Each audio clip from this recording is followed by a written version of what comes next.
So I'm going to show you this quick little video that Anton Gerashenko posted on the propagandist Mardon. Now he's talking about how Moscow is the center of everything, but he's showing you how Russians think about Russians and how Russians think about Ukrainians. And if I were to try to describe this, I couldn't do justice to the view that they have, how strong this is.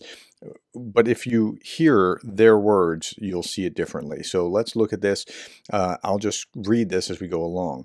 And it seems to me that what is happening in nature is an additional evidence that Moscow is the center of the world. Moscow is the best city on earth. Okay. And Russia is the hope of all mankind. Now, they really do believe, they are really so Russian-centric, the Ruski Mir is everything, that they do really think that this is just so awesome and everything else is secondary and Ukraine is terrible. Russia is the hope of all mankind, and let this derogatory word for Ukrainians watch and envy.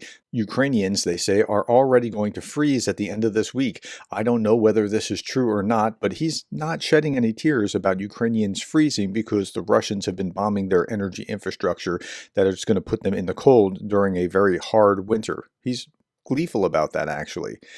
If, let's say, tomorrow it snowed in Kyiv and everyone froze, I would not be surprised at all because God's patience should not be tested indefinitely. And they, and we, of course, are also testing it for quite a long time. Like, he's happy about this, that the Russians have destroyed Ukrainian infrastructure and put the Ukrainians in the cold. This is the way that the Russians think about the world. It's Russia and then everything else is somewhat down here. Okay, tell me what you thought about what you saw. It's a good clip. It's useful to understand how the Russians think about Russia and then about Ukraine.